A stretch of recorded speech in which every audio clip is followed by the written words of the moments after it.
Okay, we're going to get started in a second here. We're going to be doing the Kriya, but before we all um, settle in, I'd like you to take a moment and turn your phones to vibrate or silent.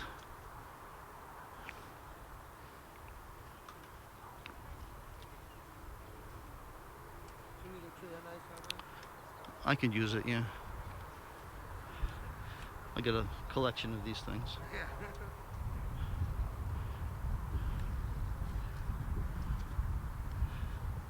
Big windy.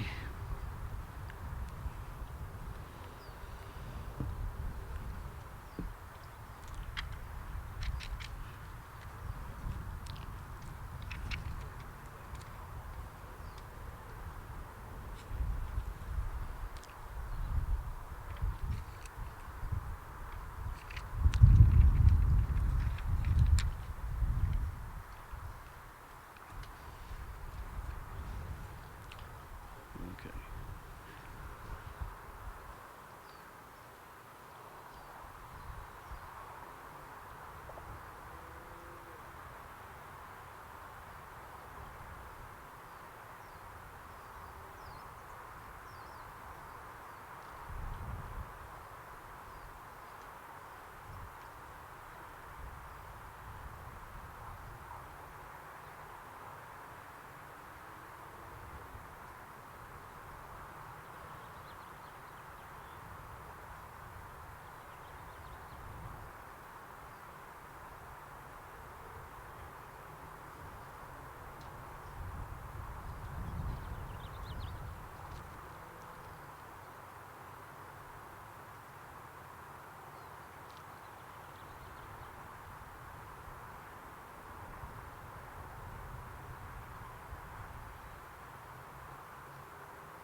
Yeah.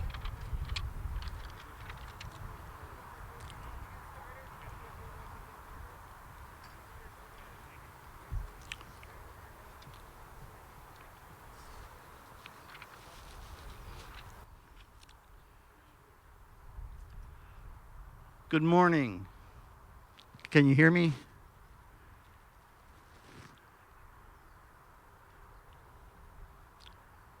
For those of you who don't know me, I'm Rabbi Joel Berman from Temple Beth Emet um, in Anaheim. And I'd like to start with a very brief biblical, some verses. I usually start with biblical verses that attest to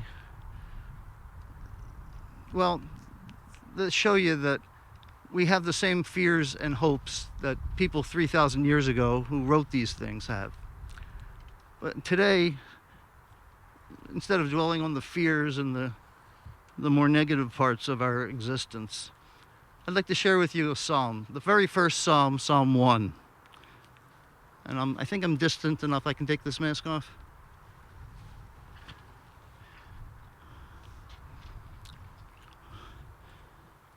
Happy is the person who has not followed the counsel of the wicked, or taken the path of sinners, or joined in the company of the insolent. Rather, the teaching of the Lord is their delight, and they study that teaching. They study that teaching day and night. They're like a tree planted beside streams of water, which yields its fruit in season, whose foliage never fades, and whatever it produces thrives. Not so the wicked. Rather, they are like chaff that the wind blows away. Therefore, the wicked will not survive judgment, nor will sinners in the assembly of the righteous. For the Lord cherishes the way of the righteous, but the way of the wicked is doomed. Just going to show that sometimes your life is measured by what you accumulate or your accomplishments.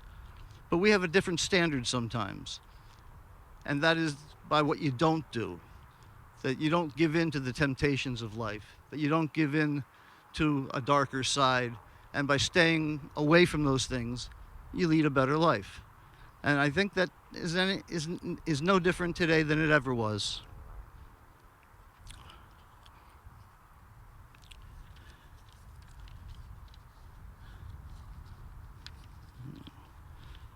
For those of you at home and on Zoom, it's very windy here.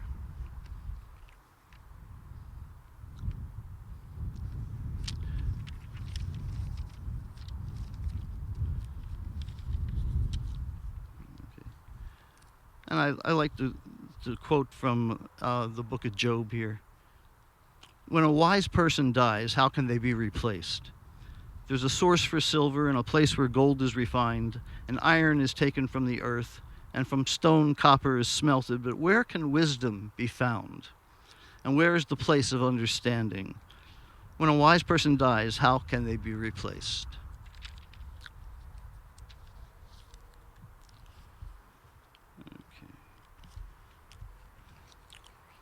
My friends, to paraphrase the Reverend Dr. Martin Luther King Jr., whose birthday we commemorated earlier this week, longevity has its advantages.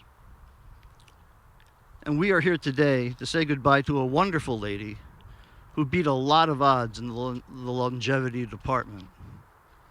Helen Goodman, Relke bat Zvulun Verifke, was taken from us after a long, full life, 100 years and more. Many of us felt it was still too early. You know, they say age is just a number, it's not worth caring about. I learned otherwise from an old man who was a member of my parents' congregation in Encino, who used to say, with a twinkle in his eye, he'd say, "How old are you?" He'd say, "I'm 90 and a half."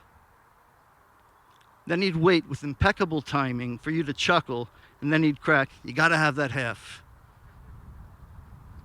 Sometimes it's important. The author of the book Kohelet, Ecclesiastes, remarks on the changeless cycles of nature. The sun rises and sets, the winds go round and round, ever returning to their starting place, and the rivers flow into the sea, but the sea is never full. Everything happened before and will continue to happen over and over again, and there's nothing new under the sun. And in the midst of all these contemplations, he tells us, Dor holech v'dor ba, v'ha'aretz le'olam omeret. One generation goes and one generation comes, but the earth is forever unchanged. Well, not to argue with King Solomon, the attributed author of the book, but I'm not in complete agreement with him. I mean, some things don't change. Human emotions haven't changed since we started walking upright. We have the same joys, the same fears, the same wonders. But there are crucial generations in the history of humanity who, by their daring and courage, have determined the course of history. If the generation of the Exodus had not ventured into the desert, we might still be wearing the shackles of slavery. If the Chalutzim had not begun to go up and build Palestine well over 100 years ago, there would have been no state of Israel today. And without a pioneering spirit, America would have been much different. And if a generation of Jews had not devoted themselves to building and developing our synagogues and our institutions, we would not have the Jewish community that we have today. Helen was a member of the greatest generation, who in the course of her long life saw more change in the world than all generations before her had experienced. In a rapidly changing world, she was a center of stability, a truly good person whose beliefs, values, and strong family orientation gave her family a point of stability around which to organize their lives. This morning, as we bid a final L'chil Shalom, go in peace, to Relke bat Zvulun Verivka, we feel the truth of Kohelet's words, Dor HaHolech, the older generation passes with her, but our lives have been enriched through knowing her, and her deeds will continue to benefit Dor Haba, the generations that follow in her footsteps. Doris's brother will be joining us remotely from Rhode Island, and their children and grandchildren. She left you all quite a legacy. I'm reminded of something the famous English writer H.G. Wells, the guy who wrote The Time Machine, what he said. Helen, of course, didn't need a time machine to cross generations. When Wells turned 70, back when living to 70 was an achievement, he rose to acknowledge tributes that had been paid to him, and he said that reaching that age reminded him of his feelings as a child, when his nurse would say to him, "Mr. Henry, it's your bedtime." He'd protest, of course, as children do at bedtime, even though he knew in his heart that sleep would bring him a much welcome rest. And he continued, "The angel we meet at the end is a nurse both affectionate and stern. When the time comes, she says to us, 'Master, it's your bedtime.' And we protest a little, but we know that the time for rest has come." For those who have lived fully, this time comes as the natural close of a long and good life. Just as sunset is the natural close of the day, when the sun sets, the sky, particularly the California sky, is filled with a spectacular display of multicolored light. These beautiful colors are the day's afterglow, to keep us going during the night ahead. The sun of Helen Goodman has set, but her light and warmth have not vanished. The afterglow of her spirit and influence lives on to light the way ahead, and the afterglow of memories that she leaves behind will continue to warm our hearts. You'll be hearing some of those memories today from the family, and we'll hear more at the Shiva Minions tonight, tomorrow evening, Saturday, Sunday, and Monday. After a quick evening service, we'll share those memories and reflections. So let me end, like I started, with another quote from Dr. King. "The quality, not the longevity of one's life, is what's important." But Helen had both. Yehi zichra baruch, may her memory endure as a blessing. And what I'd like to do now is get Rabbi Sal Goodman on the line.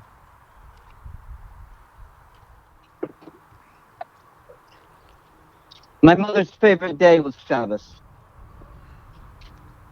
And so as Shabbat, was ending, Helen Takatsky Goodman, daughter of Saul and Ruth, peacefully slipped into the next room.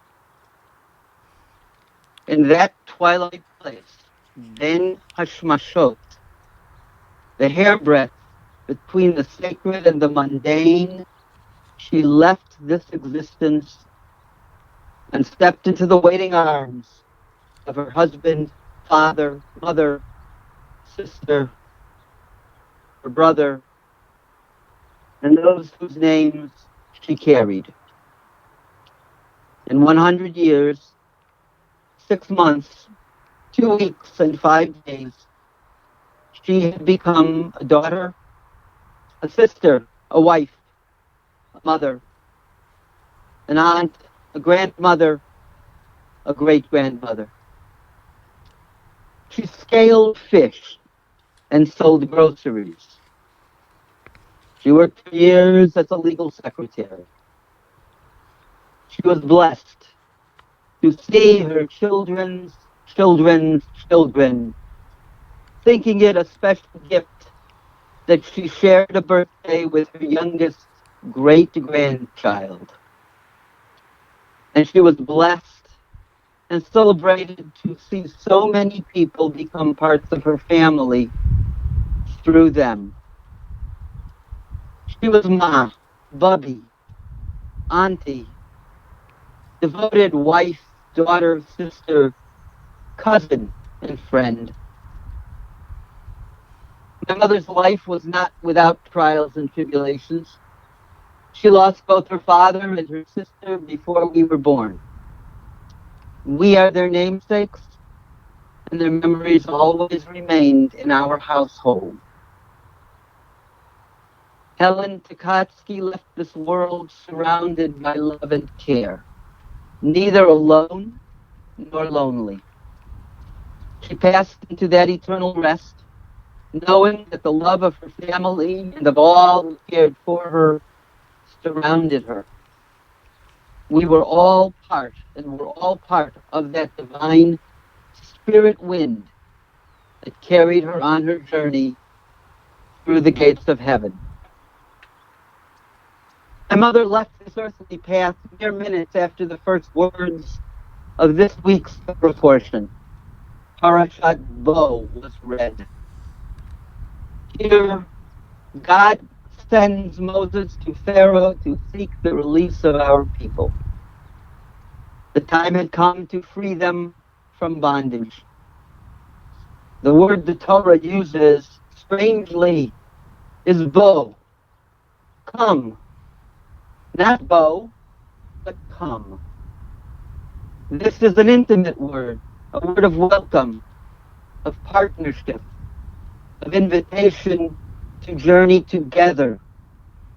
God says, I will walk alongside you as you seek to release those who are bound. And so it was in that Havdalah realm between Shabbat Menucha, the Shabbat rest that she so loved, and another week of earthly struggle, that the divine presence whispered, Bo, Bo, come with me as you shed this earthly shell and come join your light to the light of those who have gone before, on whose shoulders you stood, and whose memories you have kept and honored, and who now await your arrival into the special light of the world to come. In truth, Bo was in many ways my mother's watchword. She was a walker, and she went, collecting company along the way. Bo, come, she would say, let's go to the pool. Is it far, Ma? No, I have shortcuts. And so we walked and walked and walked. Come, she would say, it isn't much farther. Come with me, she said, we'll go shopping. I have my cart. And off to the market we walked. Stopping to rest, I said, Ma, we'll get an Uber. No, come on, it's not far. Well, that time I called the Uber myself. Come on, she'd say on the phone to a friend. Let's go to shul. They need a minyan. And with that one word, she supported her shuls, her congregations, all of them, and set the example for her children and grandchildren to love and live their Judaism l'dor vador, generation to generation. Zetzachavek, she would say, come to the table, sit, have a drink, a piece of cake, a cookie, another piece of chicken. And we'd smile, quietly laugh, and deliberately eat very slowly. So she would still see a plate full of food. And you can't possibly go to Disneyland without a snack. 3 pieces of fruit, a piece of chicken, a bag of chips, and whatever else she could secretly sew into the bag. Let's play Rummy Cube, she'd cajole. And yes, we'd play knowing that she was known to be a cutthroat player. Or what was her signature social line, come with me, I'd like you to meet someone, including a round of Jewish geography. In the worst of times, she always wanted people to get fresh air. So it was always, let's go for a walk. Placing one of her many hats on her head, definitely a signature move for my mother. She was known for her hats, never going anywhere without one on her head. She'd lead the way. Snazzy dresser? You bet. Always the fashion plate. And cheerful. Everyone was greeted with a cheerful countenance and a positive attitude that endeared her to one and all, and they responded in kind. With Bo, she led the way, set the example, and forged a path for others to follow. And so, after 100 years, 6 months, 2 weeks, and 5 days, Relka, Bat-Zvulun, Verivka heard the beckoning call of Bo and reached for the outstretched hand in that slimmest portion, that slimmest partition between realms, that moment outside of time. She answered God's gentle invite to Bo. Come, mein Kind, let's journey together, accompanied by the Shekhinah, the divine presence.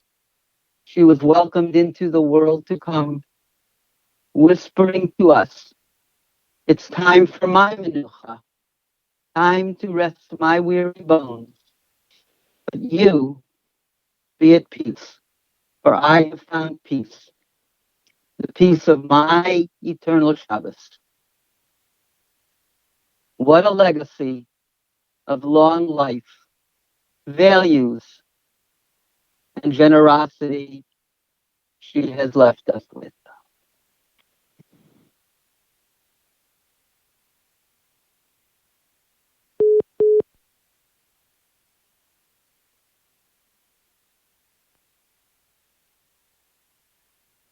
Switch that around. There you go. Thanks to Rabbi Saul Goodman calling us from Rhode Island. Doris?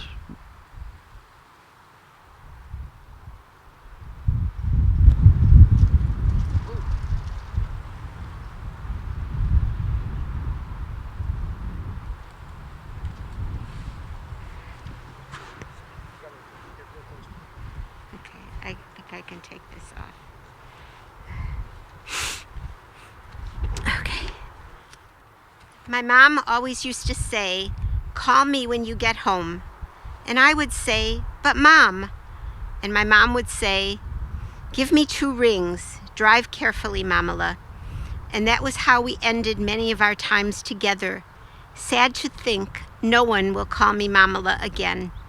I like to imagine that my mom would be honored to be sharing this day with the inauguration of Joe Biden.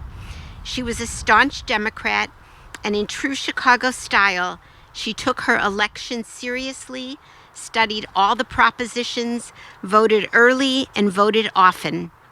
And it is told that Kamala Harris's stepchildren call her Mamala. My mother was the absolute matriarch of our family, born just as the Roaring '20s was unfolding on June 28, 1920, a century ago. Helen was the oldest child born to Ruth and Saul Takatsky. Her beloved siblings, Dorothy and Mo of blessed memory, and Bernie, joined her as part of a wonderful, loving family.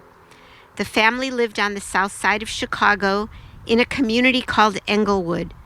Saul was the owner of Saul's Sanitary Fish Market on Halsted Street, and they lived across the street. Everyone worked in the store, and as my brother said, Helen was an expert at cleaning fish. The store remained in the family run by my dad until the late 50s, and my brother and I even worked there as teenagers. My parents, Helen and Lou, got married on January 28, 1945. There was a strong Jewish community in Englewood and a synagogue, or Chadash, where our family was involved. In addition to her many gifts and talents, Helen was an expert in Jewish geography. If you lived in Englewood or anywhere on Chicago's South Side, Helen knew you, and she probably knew your parents and grandparents. This is the neighborhood my brother and I were born into. Our Bubby Ruth, Helen's mother, had 7 siblings, all who lived in Chicago, and Helen had 20 Silverstein first cousins. As she grew up with them, she loved them all. Helen's sister Dorothy died of leukemia in her early 20s, I'm honored to be named after her. When Dorothy passed away, the family formed the Dorothy Tukotsky Cousins Club, and over the years they have raised hundreds of thousands of dollars for leukemia research. As a child, some of my fondest memories were our summer Cousins Club picnics. It was a wonderful time to catch up with everyone, and the Cousins Club kept this large and extended family together. My mother loved every minute of it, and this was how we lived our lives and grew up. One of my mother's cousins once told me that she was a favorite of her Bubby and Zadie. She would help them whenever she could. I believe that my mother's Zeta also taught her Hebrew, something not learned by many young women of her generation, and she spoke Yiddish fluently. My brother and I loved our visits with my dad's family, the Goodmans, who lived in Chicago's Albany Park. My dad would close the fish store late on Sunday, and so my mother would drive our large green Plymouth station wagon with my brother and I first, and my dad would join us later. Now, my mom was a little lady, and this was a big car, and it was stick shift. Once we were at a stoplight, and when she pulled away, a motorcycle policeman found himself attached to her wheel. She loved Bubby and Zadie Goodman and my dad's sisters, Aunt Millie and Aunt Gertie of blessed memory, and Aunt Bess along with Uncle Mort and their daughter Becky. When Everett and I decided to move to California in 1970, my hardest conversation was telling my mother. Donna was not yet 18 months old, and I was pregnant with Jeff. It was wonderful knowing our children would not have to grow up with snow and cold, but how could we leave our family in Chicago? When would my parents see our babies? I gathered up all my courage, and in tears, I told my mother that Ev had taken a job at the Orange County Medical Center. And my mother looked at me and said, "Why are you crying? We'll join you." And they did, and within 2 years, my parents and grandmother were living close by in Anaheim, and the rest was history. I loved hearing my mother's stories about growing up, and I realize now that there's so much more I would like to ask her, so many more stories that I want to hear. While packing her condo in Laguna Woods, I found her Pesach dishes. I always loved these dishes. My mother would tell me the story of how her father's father was coming to Chicago for Pesach from Poland. My grandfather's brothers and their families were all coming to my grandmother's house for the Seder to be with the Zeta. But my grandmother did not have enough Pesach dishes. So my mother and her sister Dorothy took a little red wagon to Sears to purchase dishes.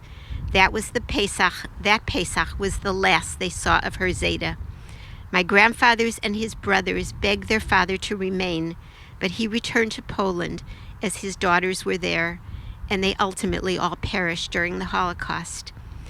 Last Pesach during COVID, Donna and I used these dishes during our Seder together. I like to think of this as the little red wagon story. There was the first Pesach without my mother, but it brought her closer to us. My mother loved Pesach, and she loved our family Seders, filled with Jacobsons, Finkelsteins, Goodmans, Tukotskys, and so many dear family friends.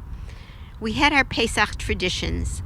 A Sunday or two before the first Seder, we got up early, drove to Pico Robertson to go to Ralph's on Fairfax, to a lot market, and then to have lunch at the Pico Deli.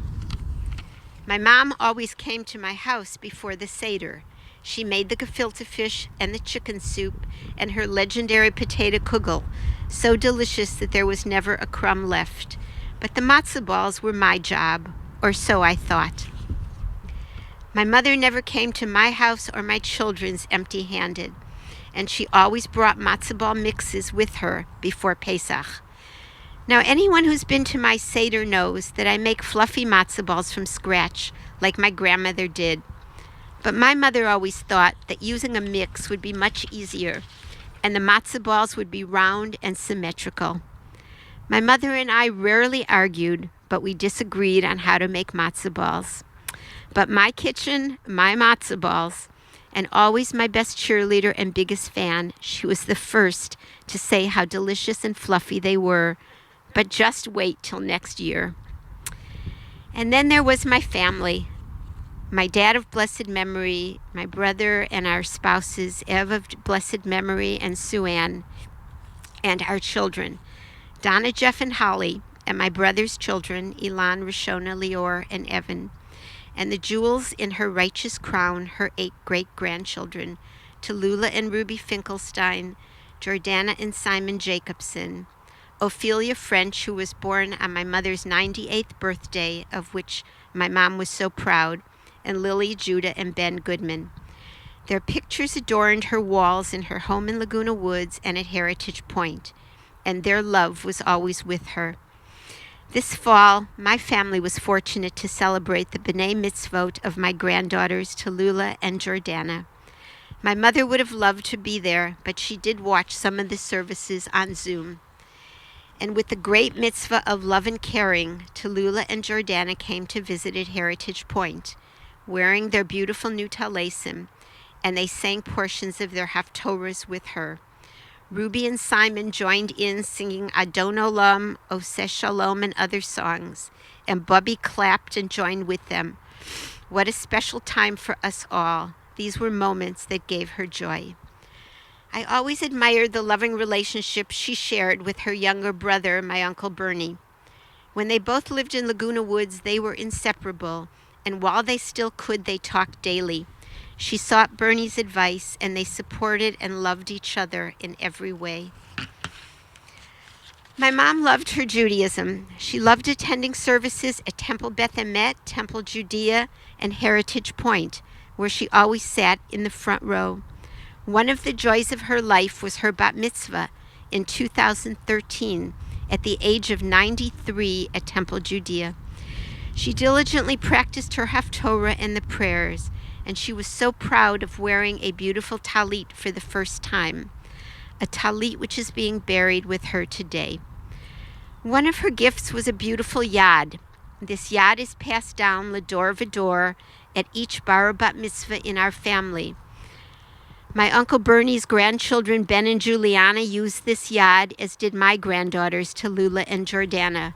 Ruby and Simon will be the next in line to read from the Torah with this yad, and we will pass this next to my brother's grandchildren. Years passed, my mother was knocked down by a moving car. She sustained numerous bruises and was taken to Mission Hospital. The doctor asked her what she was thinking when this happened, and typical of my mother, she said, "I was saying the Shema. God was with me." Helen opened her arms to so many and included them within her circle of love. There were so many Helen stories, and I know that many of you carry them in your heart. She cared so much about people. She asked about their families, and she remembered each conversation. She was sentimental about her life, and she maintained friendships from her days as a child. Her oldest friend was someone who she went to elementary school with, and they kept in touch through the miles. As my brother said, my mom began her career in her 20s as a legal secretary. When she moved to California, her boss at the time, who was a principal in a major business law firm, decided to retire because, as he said, he could never replace her. She continued her legal work in California also. Had she had the opportunity, I think my mom would have chosen to be a lawyer. She loved the law, and she cried with pride when she walked into Jeff's first law office. When we told my mom we were buying a house on Chanticleer Street, her bargaining instincts kicked in. But when we told her that there were 14 Jewish families on the street and that we were moving next door to Eva and Jerry Silverman, she was excited. She loved our amazing neighborhood as much as we did. She loved shopping, and the 99-cent store was her favorite place. She introduced me to it, and we spent countless hours searching out its bargains. She clipped coupons and newspaper articles and comics and saved them for me and my kids. She used to drive a little red Vega. She serviced the car herself, loved to wash it, and she even changed the oil. My mom was always raring to go. When I told her kids were coming over or that we were going to visit them, her first words were always, "What time will you pick me up? I'll be ready." And on our road trips to Napa, she was the Shirley to my Laverne. We had our favorite stops, starting with breakfast at IHOP past the Grapevine. She always loved these trips. At Thanksgiving, my grandchildren loved to create plays. They always had a special role for Bubby. One year, she was a pilgrim on the Mayflower, and one year they dressed her up as a bagel lady. She was always the best sport and joined the fun. I will always remember her dancing with them and singing along. She loved playing Rummikub and was a Laguna Woods champion, and a tough competitor. She showed no mercy. She also loved playing bingo. She and I would play together at Heritage Point, and she always saved her quarters. In fact, she had a little purse with her quarters, and when this was counted, there were $44, all in quarters. When it became obvious that at the age of 98 it was getting harder for her to live independently, she agreed to move to Heritage Point. She gave up her shopping carts, which she used to walk down El Toro Road to Temple, Judea, in exchange for a walker. And when I would ask her, "Ma, are you happy here? Do you like it?" In typical Helen style, she would say, "What's there not to like? Look how beautiful this is. The food is so delicious, and they give you so much to eat." She would point to the gardens and the beautiful flowers, and my grandchildren would smile and say, "This is Camp Bubby." My family and I are very grateful that she was able to spend her last years at Heritage Point. She loved her little sunny apartment overlooking the main patio and took joy and pride in setting it up. Last year, while recovering from surgery to repair a broken femur, and thanks to Jeff, her physical therapist, for enabling her to walk again, my mother moved to the memory care unit. Words cannot express our gratitude to the staff in memory care. They knew she loved the Shabbat services and always seated her in the front. They knew the food she enjoyed, especially her oatmeal at breakfast. And they knew that she had a sweet tooth and loved ice cream and chocolate-covered cherries. They always made sure she was fashionably dressed and always wearing one of her signature hats for which she was so well known. And last June, our family was able to celebrate her 100th birthday with a socially distanced party. In Jewish mysticism, there is a concept called Lamed Vovnik, 36 righteous people who exist in this world. Nobody knows who they are, nor do they know that they play this role. They are unassuming and take on the troubles around them. When my mother moved to Heritage Point, she found her Lamed Vovnik in a wonderful lady named Julie. My mom and Julie were seated at the same table in the dining room. Julie and my mother could not have been more different. When life became harder for my mom and expressing herself was more difficult, Julie would order her meals, and she would tell me, "I know what she likes. I can take care of her." And Julie would watch out for my mother. She'd wait by the gym at Heritage Point to see my mom, and then she would call me to tell me how nice my mother looked. I like to believe that Julie was sent to Heritage Point to be my mom's Lamed Vovnik. As my mother was preparing to leave this world this past Shabbos, during the day, Max in memory care lovingly sat with her and showed her pictures of our family, and she gently squeezed his fingers. And at 4 p.m., wonderful Dora called me to say that it was time for me to come and say goodbye. And as Shabbos was ending, my mother, as sweetly as she lived, left this world. Today is my grandmother's yahrzeit, and I like to think that they are together, maybe sharing a piece of potato kugel with my dad, maybe playing a game of Rummikub.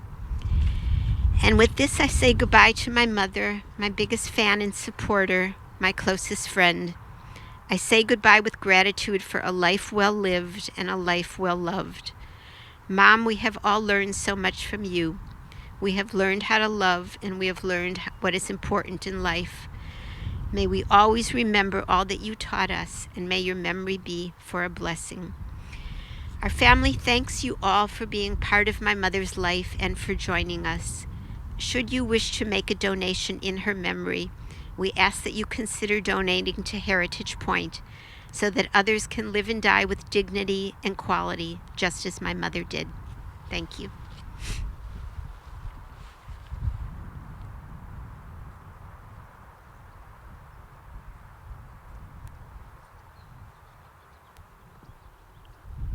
Thank you, Doris.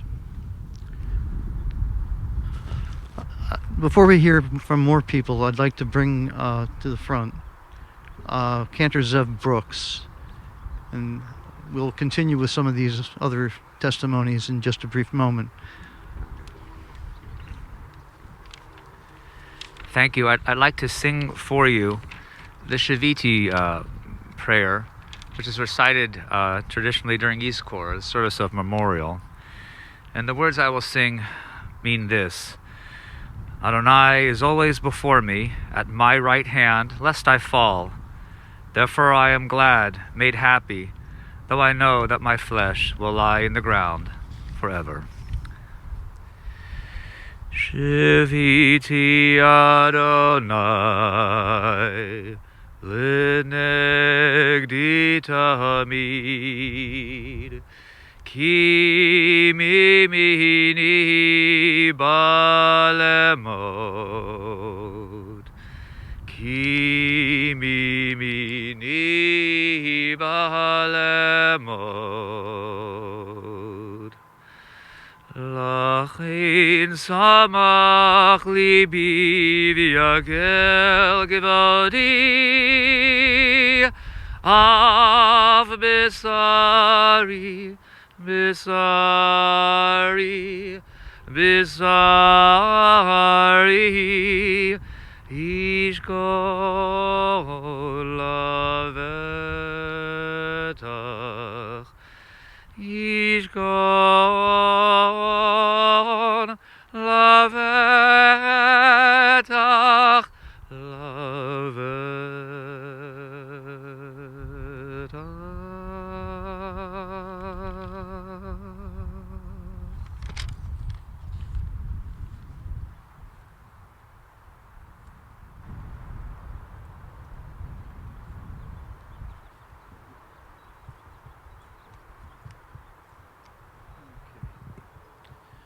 Next, we're going to hear from Jeff and Donna Jacobson.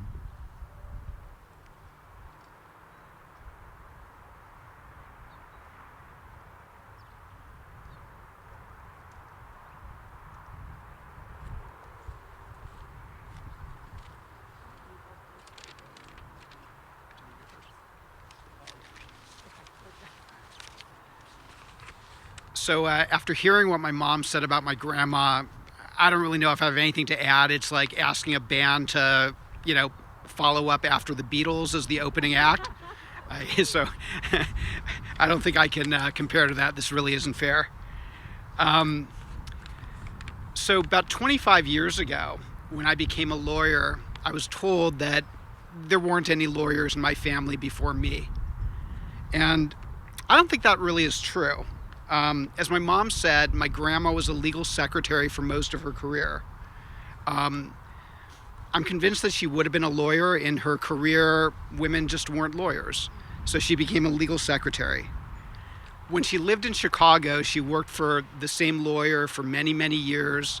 I think the man's name was Mr. Silvertrust, and she worked with him for a long time. When I was literally about 2 years old, they followed us. And they moved to Orange County. They always lived within a couple miles away from us.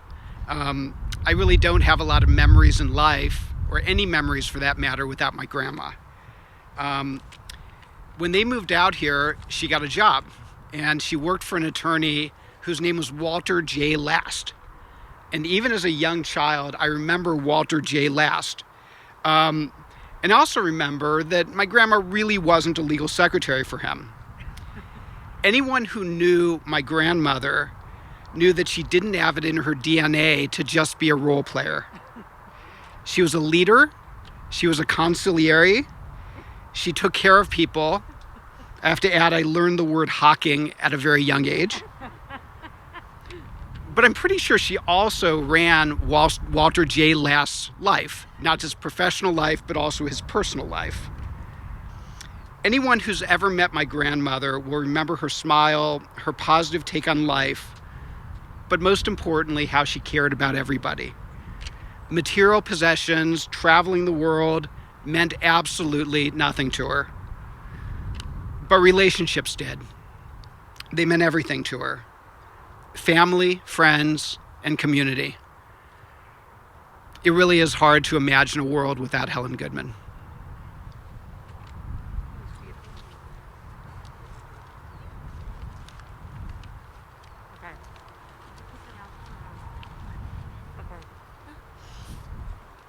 So we didn't coordinate what we were going to say, so I'm going to modify a little. A lot of my thoughts have already been said, which means that, it just shows everyone how enduring her memory is and that we all remember the same things about my grandmother. So, like my brother and sister and my cousins, we've never taken for granted the fact that at our age we had a grandmother, and a very involved, engaged grandmother. It's a blessing that we just will always treasure and value. And when I woke up on Sunday, I realized how different my life would be without Helen Goodman. I'm the oldest grandchild, although I like to say that my brother looks older than I do. It's a family joke. So I was born in Chicago, and although I don't remember, I was part of their life in Chicago. And as soon as my memories came as a child in Orange County, my grandparents were always there, always a part of it. There's so many things to remember about my grandmother, so many happy times, joyful memories. But I always remember what a good friend she was. When I was a child, I remember her childhood friends from Chicago, Ann Singer and Ruthie Geller and Fanny Goldberg, how close they were, what good friends they were, how much she loved them, and all the great friends that she made throughout the years. So it wasn't unnoticed when this week, when my siblings and I reached out to our childhood friends, that they all said, "We remember your grandmother. She was always there. She was always in your home. She was at every game, every performance. She was just part of our lives." And they remember her and what a good friend she was to all of the grandchildren and her children too.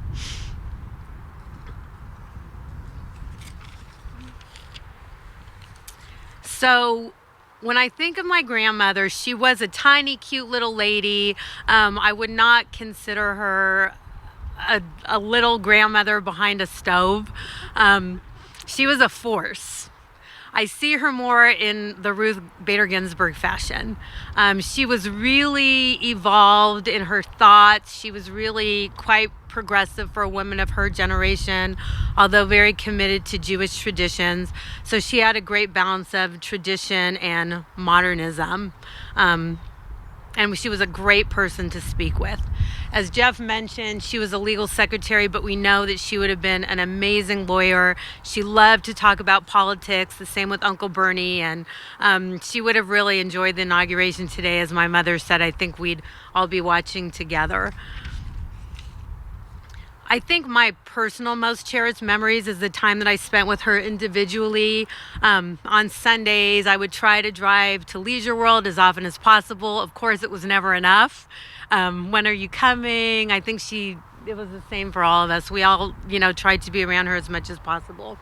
But we had a nice routine. We would go for walks in the neighborhood, go to the kosher bite, and then you've all heard about her amazing skill at Rummikub.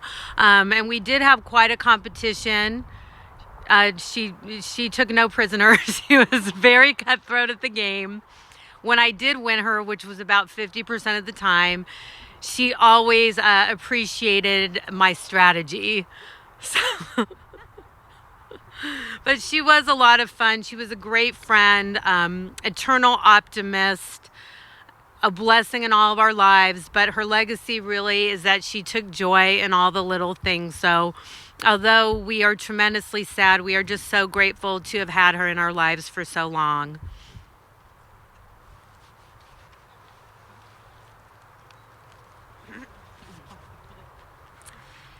Well, I too have so many happy, fun memories of a lifetime with my grandma, and you've heard so many of the fun stories.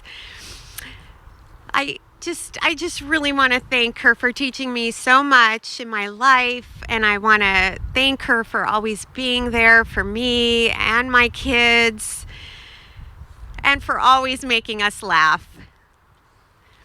I also would like to thank my mom for being the most devoted, loving daughter and teaching everybody about how to take care of people. You took such good care of her, Mom. Thank you.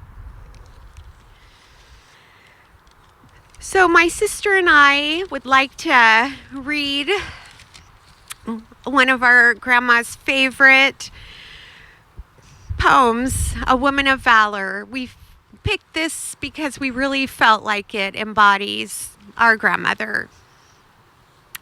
Dedicated to all the women who showed us what true strength is. A woman of valor makes the world change. Her strength is the content that guides through the days.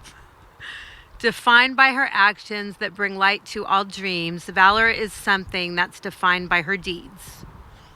Her valor is golden, sparkled, and gray. She stands up to the challenge no matter the way. It can't be held back or defined by her age. Yes, a woman of valor makes the world change. For valor's not held by the young or the old, but by the deeds of the heart that give and unfold. Its merit and honor that hold no disguise, like the creation of being in the blessed Holy One's eyes. For valor is the color of the song of her soul, as she changes, creates, and turns light into gold. Divine is her presence, be it joyous or sad. A woman of valor may offer little, but it will be all that she has. For only her heart will know the depths of her soul, that nurtures and blossom and forever unfolds, and holds in its essence new life and new gain. Yes, a woman of valor makes the world change. A woman of valor makes the world change. A woman of valor makes the world change. Thank you, Grandma, for changing the world. Do you want to read that part? Oh. Be as courageous as Esther, whose faith and bravery were as pleasing to God as that of Moses or King David.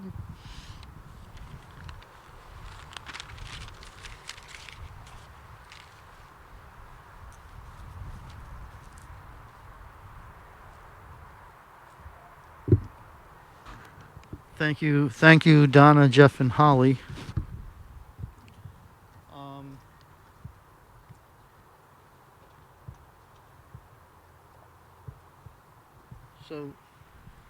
The next on the list is Jordana and Simon Jacobson.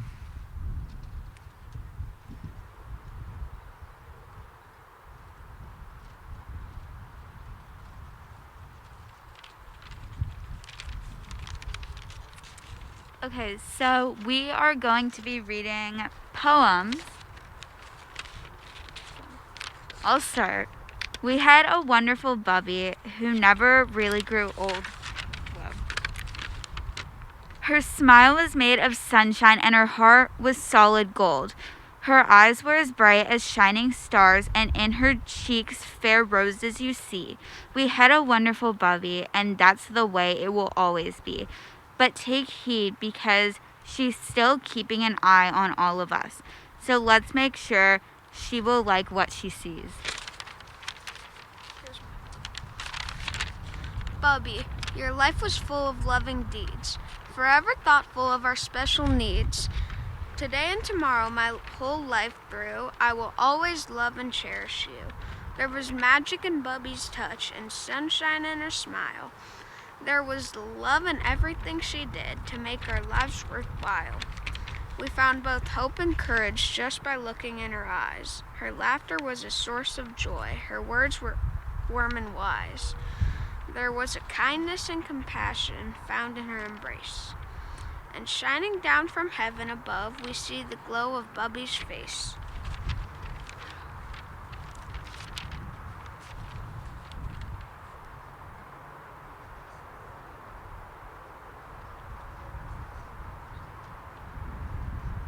Okay, now we have to make a connection with Tallulah and Ruby Finkelstein, and we're getting them on the phone, and they'll be plugged into the system.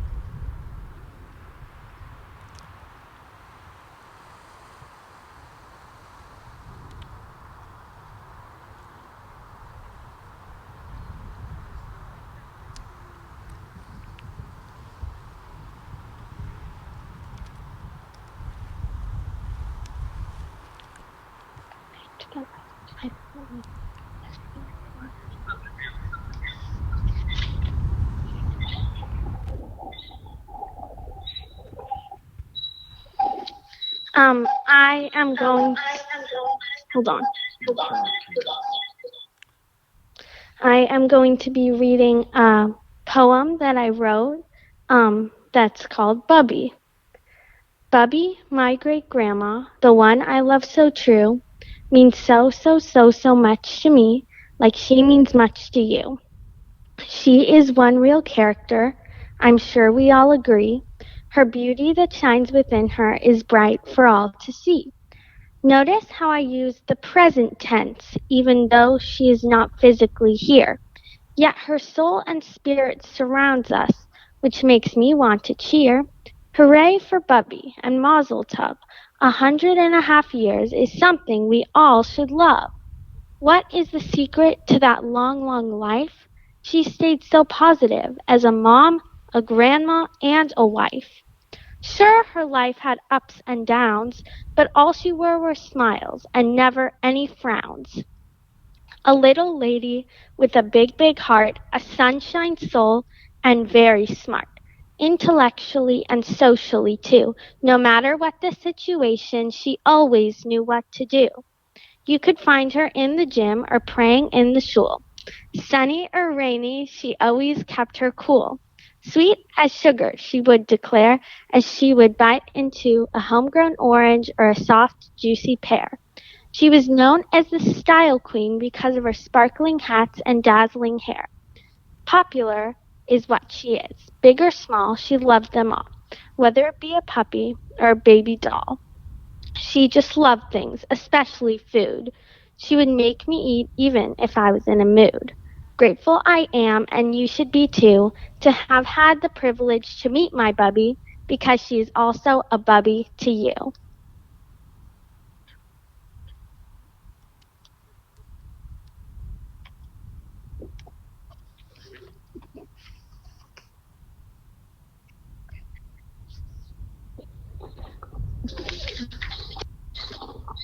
Okay, can you hear me? Okay, thank you. What I love about Bubby. Dear Bubby, I want you to know that I love you so much, and I can't tell you how much you mean to me. I am so lucky to have shared amazing times with you and to even know you.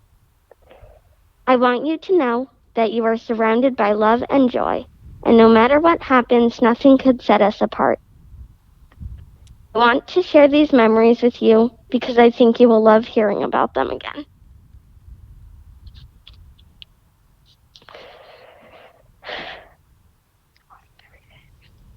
Remember the time when you were with us during Halloween and you were dressed up as a Minnie Mouse in a beautiful polka dot headband?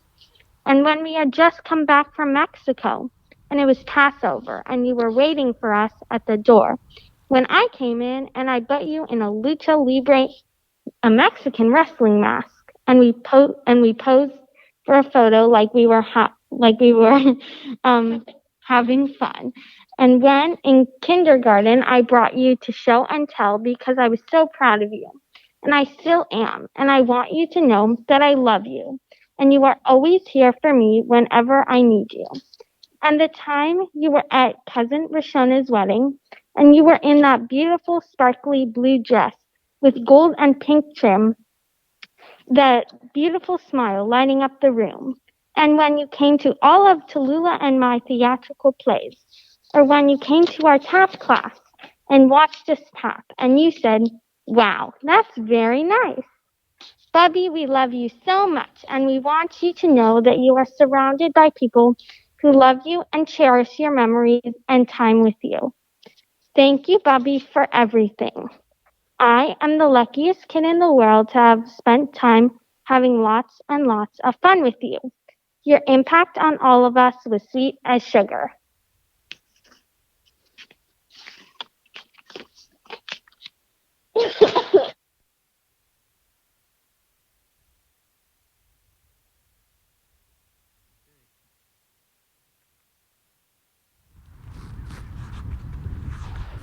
Thank you, Tallulah and Ruby.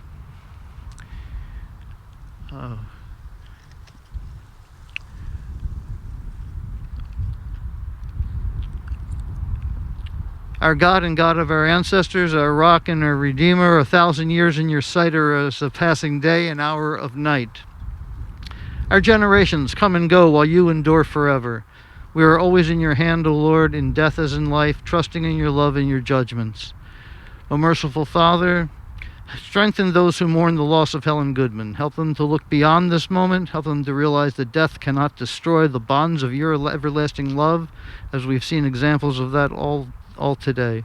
Sustain them with the knowledge of our faith that you will not abandon our souls to the grave. You will not allow your faithful to suffer oblivion, for you, O Lord, have taught us the way of life. Through you, our refuge, we gain eternity, and let us all say, Amen. I'm going to ask for those of you who it's comfortable for to rise and take out the little booklets. There are two translations of the 23rd Psalm on pages 4 and 5. And since Helen was such an amalgam of tradition and modernity, let's read the contemporary version. Together, after this we'll do El Mole Rachamim. Adonai, you are my shepherd, I shall not want. You make me lie down in green pastures. You lead me beside the still waters. You restore my soul. You lead me in straight paths for your name's sake. Yea, though I walk in the valley of the shadow of death, I fear no evil, for you are with me. Your rod and your staff, they comfort me. You set a table before me in the presence of my enemies. You anoint my head with oil. My cup overflows. Surely goodness and mercy shall follow me all the days of my life, and I shall dwell in the house of the Eternal forever.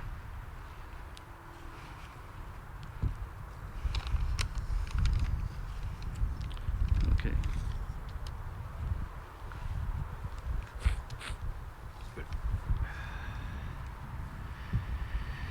El Malei Rachamim Shochen Bamiromim Hamitzei Menucha Nechona Tachad Kanvei HaShechina V'malad Gedoshim Dorim Gizahar Akia Mazirim Et Nishmat Relki Bat Zvulin Verivka Shalcha Olama Began Eden De Menuchata Ana Bal Rachamim Hastireha B'Seite Ginavecha Leolamim Utzeror B'Tzeror Achayim Nishmata Adonai Unachalata V'tanuach B'Shalom Al Mishkava V'nomar Amen.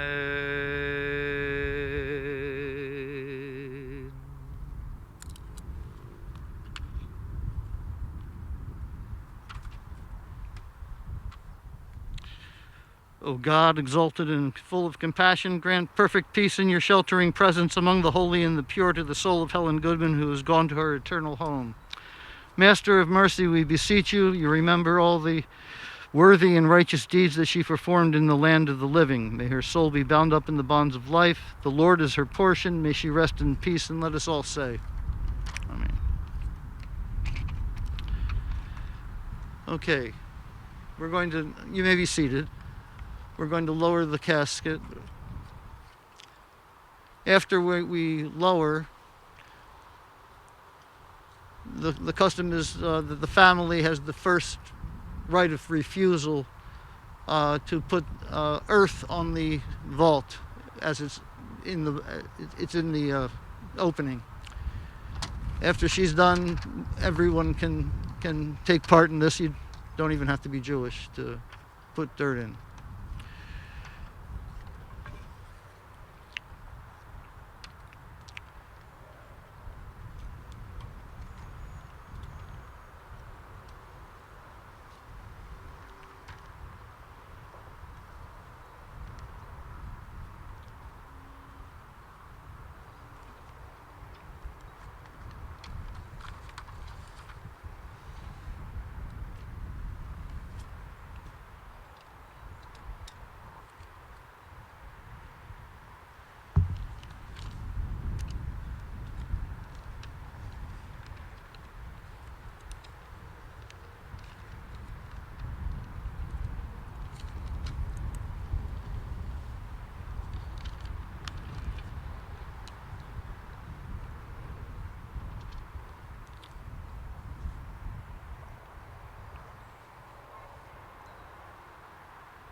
Tamim polo ki kol derachat mishpat el emunah v'yein avel tzadik v'yashar hu hatzor tamim b'chol poal mi yomar lo ma tifal hashalit v'mata uv'ma'al ממית ומחייב מוריד שובייל הצור תמים בכל מעשה מי יאמר לו מה תעשה האומר ויעשה חסד חינם לנו תעשה ובזכות הנקד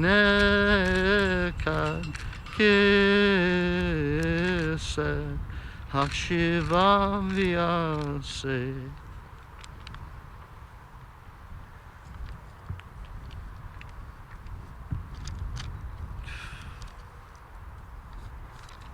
Unnameable, unthinkable God, Lord of the dead and the living, teach us how transient we are and how fragile is everything we love. For all of us flash into being as insubstantial as breath, and our lives are a fleeting shadow, and then we vanish into the night.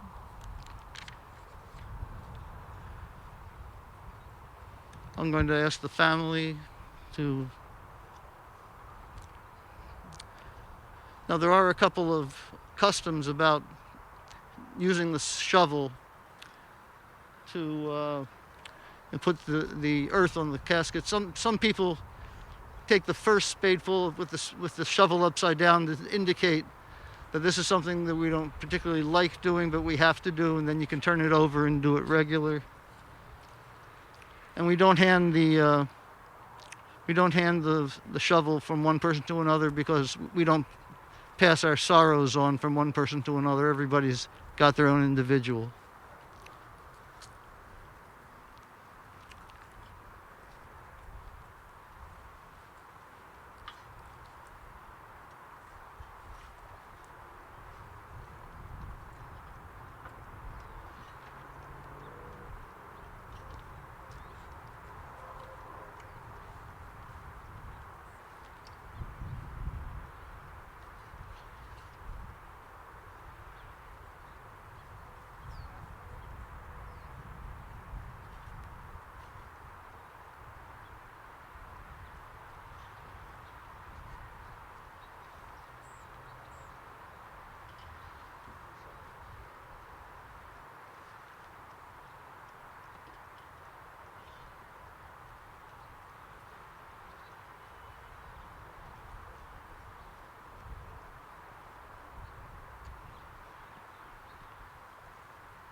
Let's gather back here for a moment.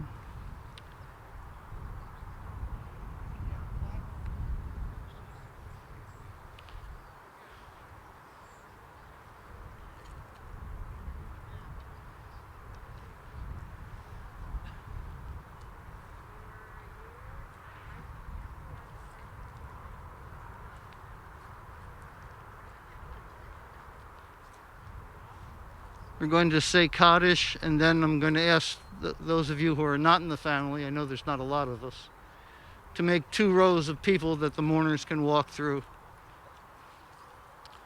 as we offer up words of consolation.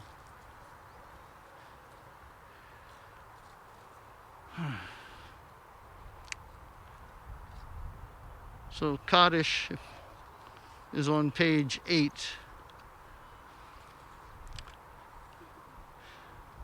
Anyone else who's observing a yahrzeit or in mourning can join.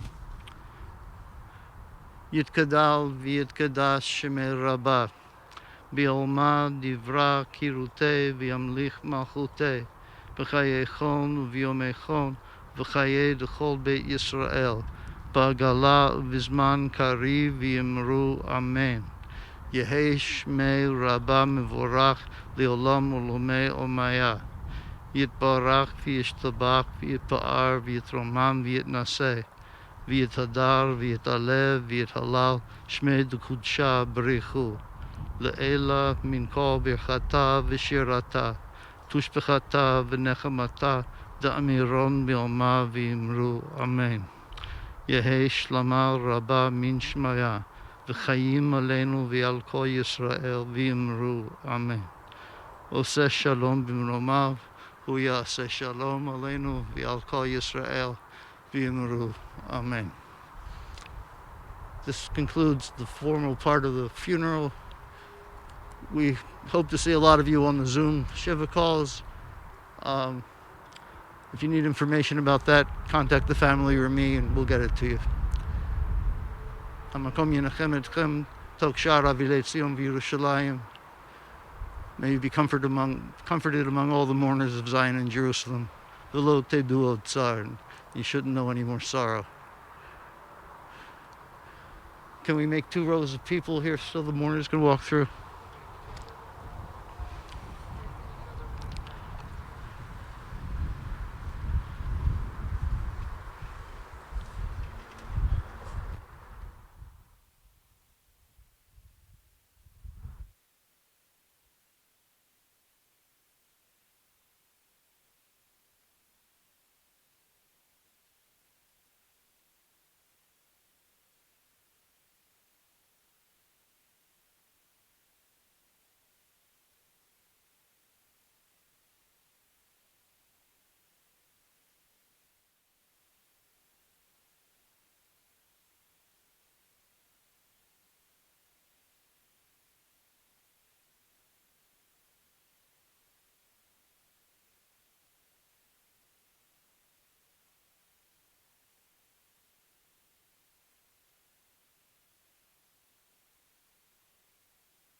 Amen.